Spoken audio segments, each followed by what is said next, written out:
Meraki significa poñer a alma e o corazón en todo o que fas e deixar unha parte de ti no teu traballo. Por iso, Begoña Acuña, Rosabel Mora e Noelia Toledano non dubidaron á hora de escoller nome para bautizar o proxecto que lles rondaba a cabeza.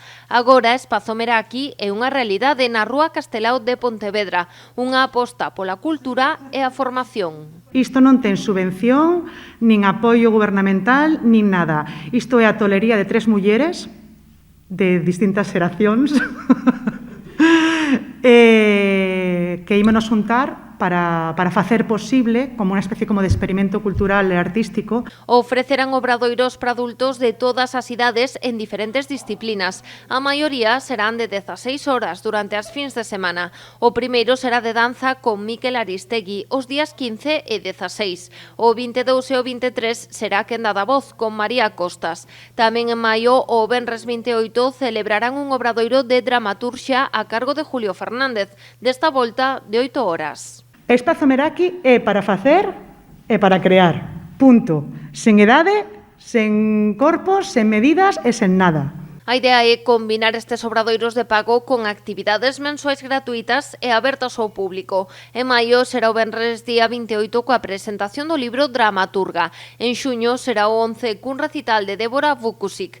Toda a programación de Espazo Meraki terá o seu eco nas redes sociais. En YouTube imos facer pequenos programiñas con entrevistas aos profesores e profesoras que veñan aquí, para que a xente que está posta na cultura e sobre todo quere apoiala nestes momentos que estamos pasando, pois aprendan e collan ganas de querer vir aquí a un obradoiro. Xa no mes de xuño, a fin de semana do 5 e o 6, a protagonista será a poesía da man de Silvia Penas.